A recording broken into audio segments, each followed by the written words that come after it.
क्या स्पेस में सुनीता विलियम के पास खाने और ऑक्सीजन की होती जा रही है किल्लत? जाने आईएसएस का सर्वाइवल प्लान। सुनीता विलियम के खाने और ऑक्सीजन की हो रही है किल्लत। सुनीता विलियम और उनके साथी बुच विल्मोर अमेरिकी स्पेस एजेंसी नासा के एक मिशन के लिए इंटरनेशनल स्पेस स्टेशन यानी आईएसएस गए थे। 5 जून को उन्होंने स्पेस के लिए उड़ान भरी थी। उन्होंने 8 दिन के बाद यानी 13 जून को धरती पर लौटना था, लेकिन उनके स्पेसक्राफ्ट में खराबी आ गई, जिसके बाद दोनों आईएसएस में फंसे हुए हैं। दोनों 2 महीने से ज्यादा समय बीत जाने के बाद भी स्पेस में हैं। फरवरी 2025 तक उन्हें स्पेस में करीब 250 दिन बिताने होंगे। हालांकि नासा ने बताया है कि अभी स्पेस में दोनों अंतरिक्ष यात्रियों को कोई खतरा नहीं है। इंटरनेशनल स्पेस स्टेशन में पर्याप्त खाने का स्टॉक है। नासा ने एक बयान में कहा, इंटरनेशनल स्पेस स्टेशन में वो सब कुछ है जिसकी अंतरिक्ष यात्रियों को जरूरत पड़ सकती है। वहां खाना, पीना, कपड़े और ऑक्सीजन का पर्याप्त इंतजाम है।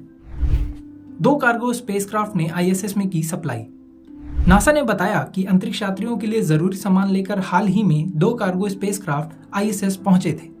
इनमें एक कार्गो में खाना, फ्यूल और दूसरी सप्लाई समेत 8200 पाउंड का सामान था, जबकि दूसरा कार्गो 3 टन का सामान लेकर पहुंचा था।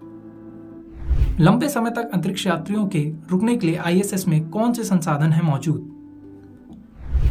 किसी अंतरिक्ष यात्री को ज्यादा समय तक स्पेस में रहने के लिए यूनिक चीजों की जरूरत पड़ती है। आईएसएस में जीरो ग्रेविटी की वजह से अंतरिक्ष यात्री फ्लोर, सीलिंग या दीवारों पर कहीं भी सो सकते हैं। सोने के लिए वो स्लीपिंग स्टेशन का इस्तेमाल करते हैं। फ्लोर, सीलिंग और दीवारों पर स्लीपिंग बैग लगे होते हैं जिनमें तकिया अटैच रहता है। वहां फोन बूथ भी है, चार्जिंग पॉइंट भी है। आईएसएस से अंतरिक्ष यात्री वीडियो कॉल भी कर सकते हैं। नासा को ऑडियो कॉल या ईमेल भी भेज सकते हैं। आईएसएस में जिम भी करते हैं अंतरिक्ष यात्री।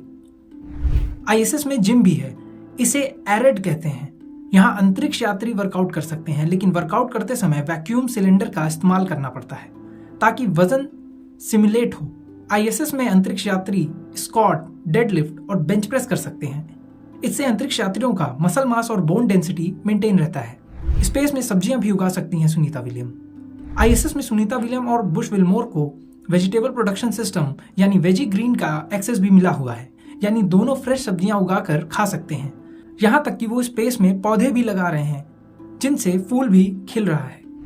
नासा ने एस्ट्रोनॉट की वापसी के लिए अब तक क्या स्टेप लिए?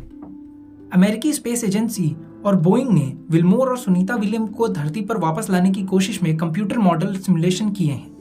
1 लाख कंप्यूटर सिमुलेशन में यह देखा गया है कि स्पेसक्राफ्ट को स्पेस स्टेशन से अनडॉक करने, पृथ्वी के वायुमंडल में आने और फिर जमीन पर लैंड करने का सबसे सही मौका और तरीका क्या हो सकता है। इसके अलावा नासा ने कई और टेस्ट किए हैं, जैसे अभी 27 थ्रस्टर की टेस्टिंग हुई है। यह भी चेक किया गया है कि स्पेस स्टेशन से अनडॉक करते समय यानी स्पेसक्राफ्ट के वहां से उड़ान भरते समय, फ्री फ्लाई यानी धरती की तरफ आते समय और धरती पर लैंड करते समय सभी थ्रस्टर कैसे काम करेंगे। हालांकि सॉफ्टवेयर भी अपडेट किए गए हैं, लेकिन अभी तक अच्छी खबर नहीं मिली है। अब उम्मीद यही लगाई जा रही है कि आने वाले समय में जल्दी ही दोनों एस्ट्रोनॉट की घर वापसी हो सकती है।